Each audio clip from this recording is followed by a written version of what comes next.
বঙ্গবন্ধু শেখ মুজিবুর রহমান ও জাতীয় চার নেতাসহ মুজিবনগর সরকার পরিচালনাকারী সবাই মুক্তিযোদ্ধা। তাদের মুক্তিযুদ্ধের স্বীকৃতি বাতিল করে সহযোগী মুক্তিযোদ্ধা করা হয়েছে এমন খবর সঠিক নয়।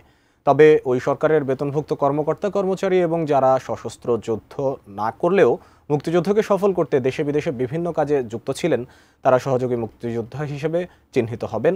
একথা জানিয়েছেন মুক্তিযুদ্ধ বিষয়ক উপদেষ্টা বীর মুক্তিযোদ্ধা ফারুকী আজম বীর প্রতীক। মঙ্গলবার রাতে জাতীয় মুক্তিযোদ্ধা কাউন্সিল সংশোধন অধ্যাদেশ 2025 জারির পর থেকেই বিতর্ক শুরু হয়। বঙ্গবন্ধু সহ মুজিবনগর সরকারের সদস্যরা সহযোগী মুক্তিযোদ্ধার কাতারে পড়বেন, কোনো কোনো গণমাধ্যমে এমন খবর প্রকাশের পর শুরু হয় ব্যাপক সমালোচনা। বিষয়টি নিয়ে বুধবার সচিবালয়ে সাংবাদিকদের মুখোমুখি হন মুক্তিযুদ্ধ বিষয়ক উপদেষ্টা ফারুকী আজম। তিনি জানান, মুজিবনগর সরকার এবং তাদের স্বীকৃত অন্য যারা সশস্ত্র যুদ্ধ করেছেন তারা সবাই মুক্তিযোদ্ধা। মুজিবনগর সরকার ইটসেলফ এবং তার দ্বারাই স্বীকৃত অন্যান্য সকল বাহিনী যারা সশস্ত্রভাবে যুদ্ধ করেছে তারা সবাই মুক্তিযোদ্ধা হবেন।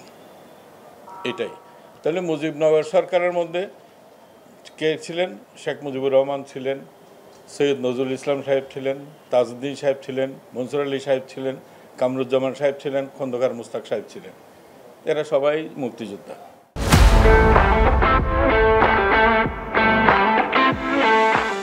উপদেষ্টা জানান, মুক্তিযোদ্ধা এবং মুক্তিযুদ্ধের সহযোগীদের সম্মান এবং রাষ্ট্রীয় মর্যাদা ও সুযোগ সুবিধা একই থাকবে। সশস্ত্র যুদ্ধ করা মুক্তিযোদ্ধাদের অনুরোধে শুধুমাত্র সংজ্ঞায় পরিবর্তন করা হয়েছে। এটা এই নয় যে যারা সহযোগী মুক্তিযোদ্ধা হবেন তারা মর্যাদা ক্ষুণ্ণ হয়েছে, এটা মোটেও না। কারণ ওই অবদানও অসাধারণ এবং সেইভাবেই ওনাদেরকে সম্মানিত করা হচ্ছে। কে কী ধরনের ভূমিকাতে সেই সময় অংশগ্রহণ করেছিলেন। এই ক্ষেত্রে সুবিধাদি রাষ্ট্র কর্তৃক প্রদত্ত ভাতা ইত্যাদি নানান সুবিধার ক্ষেত্রেও কোনো বৈষম্য নাই, সবাই সমান। মুক্তিযুদ্ধ বিষয়ক উপদেষ্টা আরও জানান, 1972 সালের মুক্তিযোদ্ধার যে সংজ্ঞা ছিল সেটি বাস্তবায়ন হচ্ছে।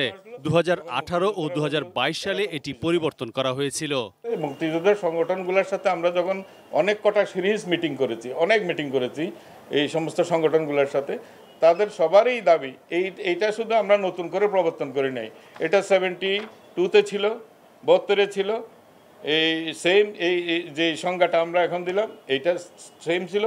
মুক্তিযুদ্ধকে জাতির জীবনের সবচেয়ে গৌরবজনক অধ্যায় উল্লেখ করে এই বীর মুক্তিযোদ্ধা বলেন, এটাকে বিতর্কিত করতে চায় না অন্তর্বর্তী সরকার। ইতিহাসের একটা বস্তুনিষ্ঠতায় এটাকে প্রতিস্থাপন করা, এটা আমাদের অত্যন্ত গৌরবের সময়। মুক্তিযুদ্ধ এর চাইতে গৌরব এই জাতির জন্য আর হয় নাই। আরিফ জামাল, এটি নিউজ, ঢাকা।